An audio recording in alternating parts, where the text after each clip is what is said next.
What's the word, y'all? The in-season tournament was nearly perfect. If I was grading it 1 through 10, it was like a 9.7. And that point 7 was just because when we got to the neutral site, sometimes it didn't feel like the crowd was into it. Both of the Lakers games, it felt like Lakers fans showed out. But like that one game when we saw the Bucks versus the Pacers maybe wasn't as exciting as far as the crowd. Whatever. Adam Silver got everything he could have wanted. This was like a movie for him. You got to think about, of course, he's looking at this from the aspect of I want good basketball, but like at the end of the day, he wants to market it. He wants to sell it in a year once the TV rights is over. So to have a final where we have an up and coming small market team led by a guy that's on the brink of superstardom go against a legendary organization, a big market organization that also holds one of the greatest players of all time. Adam Silver couldn't had it even better.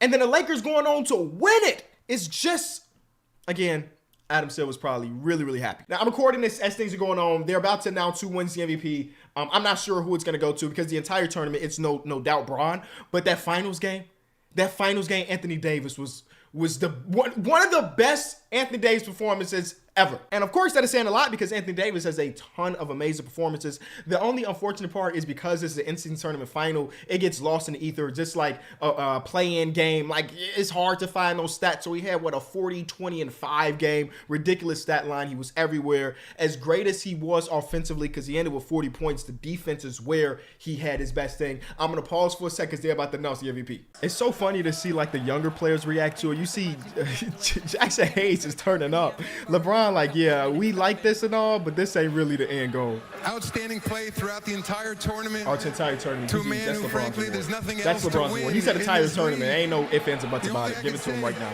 I'm sorry, but it doesn't come with a franchise.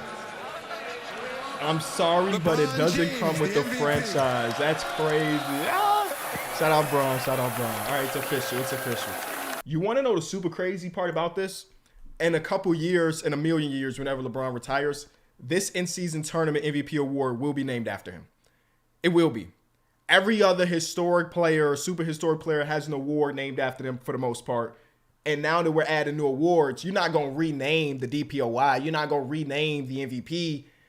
But one trophy without a name, and the first one that's won by is LeBron. That's going to be the in-season tournament LeBron James trophy. This man is almost 40 years old, and he treated this run as if it was an NBA championship. He's going to get that named after him. Anyway, I kind of want to get back to Anthony Davis because, again, he was the most dominant player in this entire game. And I've said this before the season started, throughout the course of this year, that the Lakers are for sure contenders to me. I know when they're slower start, people are like, oh, should we be worried about this team? Should we not? I feel as though with LeBron James still playing at the level that he is, because, again, he's having one of his better recent years, which is crazy to say because, again, he's almost 40.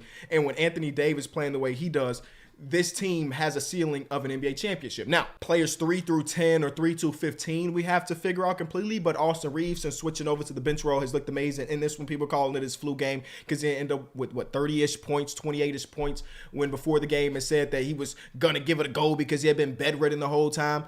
But when you have those two dudes playing at the level that you've seen through the course of this in-season tournament, that you've seen in this very last game, they're going to be a hard team to take out. And I can't help but to think about last year. When you think about the playoffs of last year, LeBron was cool, but we know that LeBron wasn't 100%. And they got all the way to the conference finals without LeBron being the super dominant force that he usually is in the playoffs. Do you know how ridiculously dominant you have to be on the inside for you to win a basketball game where you shot 2 of 13 from 3?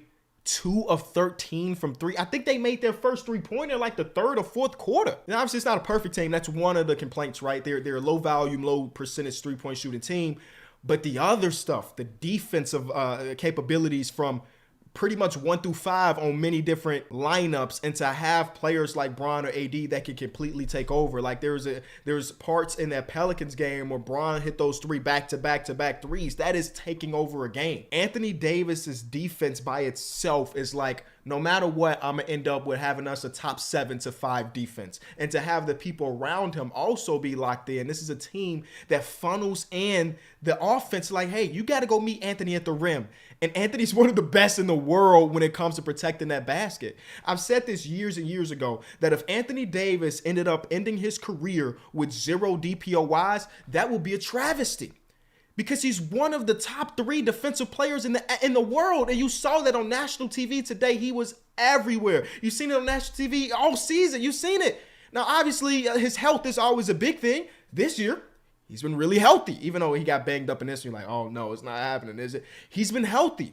And right now, it's like Rudy Gobert is a DPOY favorite. Anthony Davis is there. You feel me? Anthony Davis is there with a lot of basketball left. We always talk about when he's going to take the torch. When he's going to take the torch from LeBron when he becomes the best player. And because LeBron is so good still, that's not even a question that I even think about no more. You know what I'm saying? Because Bron is so good. I mean, both of these players are top 10 players in the league, any given day. A game like tonight, Anthony Davis is like the 5th best player. You know what I'm saying? So I'm not even thinking about, when he's going to pass the torch, because LeBron is not in a position to pass the torch. He's that dominant still. Now, the Pacers are a team that they don't defend. They don't defend at all. Like, they are a high offensive team. And they gave Tyrese Halliburton so many different looks, so many different lengthy defenders, a second to third defender coming at all times, that this guy and Tyrese Halliburton, who has been dominant this entire season, had a game. We ended up with 20 points, 50% shooting. That's not who we normally have seen. He ended up with 11 assists, 3 turnovers for Tyrese Halliburton. That's like the worst game of all time. That's how much he's been protecting the ball. They forced him to turn the ball over 3 different times. That is a lot for him. And then when you think about their paint protection, I mean, I think going into this game, they were in the bottom 5 when it comes to percentage of like points given up at the rim. Like, this is a team that runs you off your 3-point line. You saw that for the Lakers. They only attempted 13 and they only hit 2. They run you off the 3-point line, but the sacrifices you make at that is that you get a lot of baskets at the rim. And though Miles Turner is a good rim protector, he can't do it all. And you saw him get bullied a bunch today, where he even fouled out of this one. They had no answer for the complete dominance of LeBron going to the basket, AD going to the basket, and Austin Reeves. Like, they continue to add pressure and pressure and pressure. And even all that said, the Pacers were in this until the last couple minutes. You know, they were in it in the last couple minutes, but the dominance of Anthony Davis prevailed. I'm happy that everybody, well, for the most part, took the in-season tournament very seriously.